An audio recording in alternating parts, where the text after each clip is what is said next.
이렇게 한 방에 고음을 딱 냈다는 거요. 절정을. 그리고 피치가 하나 흔들림 없이 정확히 이 고음을 한 방에 두 성을 소화를 해냈다는 건요.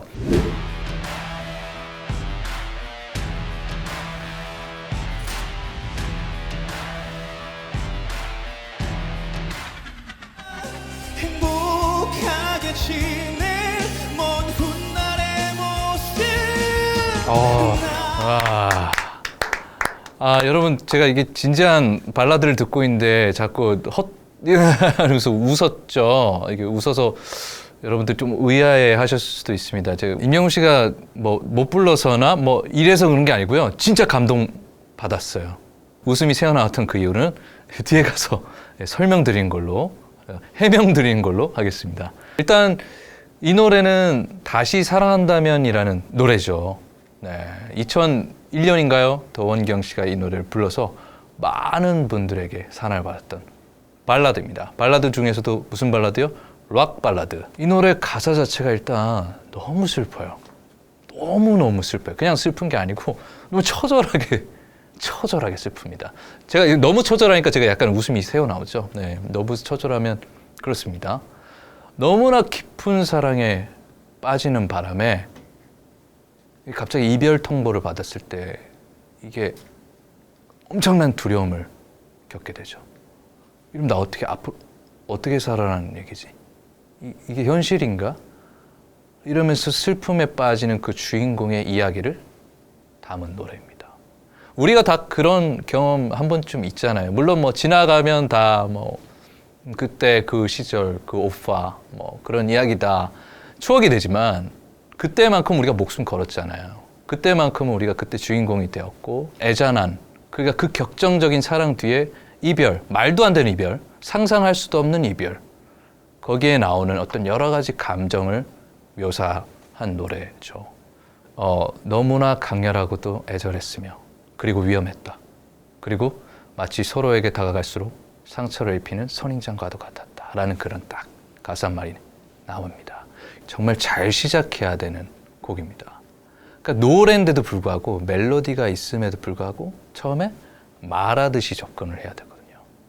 다시 사랑한다면 이라고 이렇게 말을 해야 되는데 그 시작부터가 일단 임영웅 씨가 딱 아련하게 그 주인공이 되어서 또 몰입을 해서요. 그 캐릭터로 몰입이 돼서 비련의 어떤 남자 주인공이 되어서 이야기를 하고 있죠.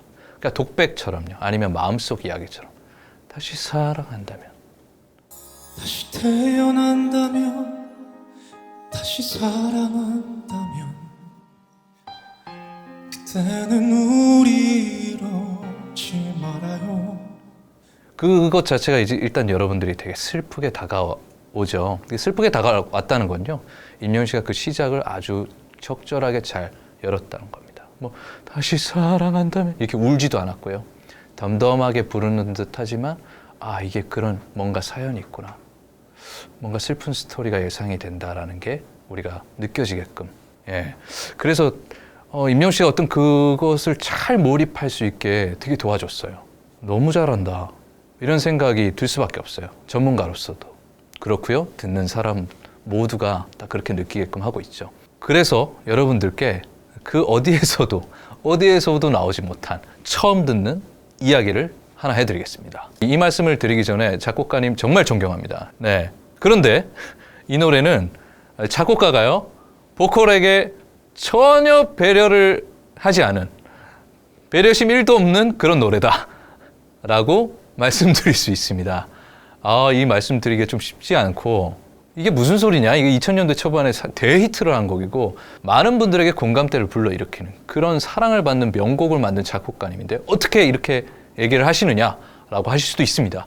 보컬적인 부분에서, 보컬적인 측면에서 보면 그렇다는 겁니다. 제가 이 곡을 받았어도요, 깜짝 놀랐을 것 같아요. 사실 뒤쪽에 클라이막스로 치닫는 그런 어떤 순간들이 있죠. 하이라이트. 그러면 어떻게 됩니까? 거기에 고음으로 도달합니다. 특히나 이제 락 발라드 같은 경우는 그 시원한 고음을 통해서 그 드라마가 격정적인 순간으로 딱 치닫거든요.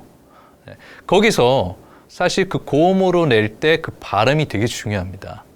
여러 가지가 있지만 가수, 가창자가 그 발음을 통해서 딱 오픈이 되면서 잘 만들어진 가사말이 있어요. 예를 들어서 뭐 사랑했지만 이렇게 만이라는 발음을 해주면서 아 발음을 통해서 우리가 쫙 시원하게 열 수 있습니다.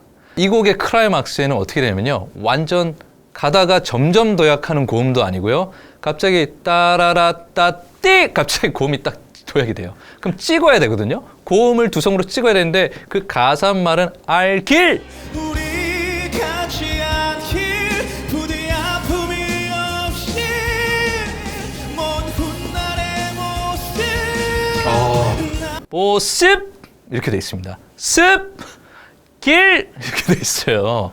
저도 어렵네요. 우리나라 발음 자체가 사실 다른 외국 곡에 비하면 받침이 되게 많기 때문에 사실은 되게 노래하기 어렵다고 합니다. 게다가 거기서 모습이 나오는데 모습이 습 되게 닫힌 발음이죠. 습 그럼 노래가 끝이 날 수 있어요. 이거는 이분이 이 작곡가님이 내가 이렇게 작곡을 하였으니 잘 소화해 보도록 하거라. 그러니까 이렇게 하신 거예요. 그거를 임영웅 씨가 이 곡을 테크닉으로 소화를 해버린 겁니다. 되게 어려운 듯 소화한 게 아니고요. 자연스럽게 그 음정이 갑자기 한 방에 딱 꽂힌다는 게 되게 쉽지 않아요. 예를 들어 볼까요? 이렇게 한 방에 고음을 딱 냈다는 건요. 절정을 그리고 피치가 하나 흔들림 없이 정확히 이 고음을 한 방에 두성을 소화를 해냈다는 건요. 김연아 씨가 한 번에 트리플 악셀을 했다는 겁니다. 그 트리플 악셀을 할 때 그 장면들을 제가 많이 봐왔어요. 제가 팬이라서요. 근데 그 2등 하는 선수도 있었죠. 아사다 마오가 2등을 하는 선수였는데요. 그분도 트리플 악셀의 거의 대가라고 볼 수 있었어요. 근데 이상하게 김연아 씨랑 되게 차이가 있는 거예요. 뭐냐면 어떤 차이냐면 트리플 악셀을 아사다 마오도 되게 잘하는데 전문가니까 열심히 스포츠를 하는 느낌이었어요. 점프하자, 트리플 악셀하고 착지 이런 느낌이었는데 김연아 씨는 어떤 느낌이냐면 나비가 한 마리 딱 올라가가지고 그냥 탁 가볍게 착지하는 그런 느낌이었어요. 그러니까 그 음악이랑 같이 함께 어울러서 이건 스포츠가 아니고 예술의 한 장면인 느낌이 들었어요. 그러니까 어떻게 보면 그레이드가 너무 다른데 고음에서도 마찬가지돼요. 그 고음을 한 방에 딱 찔렀잖아요. 그런데 모습, 그거를 알길 이런 가사말이 들어오지 않으면 또 안 돼요. 그런데 앞에서 그 드라마가 펼쳐졌죠. 그 드라마가 점점 전개 나가면서 그 고음에서 우리가 그 슬픔에 치닫아야 돼요. 격정의 드라마로 우리가 느껴져요. 인식을 해야 된다는 거예요.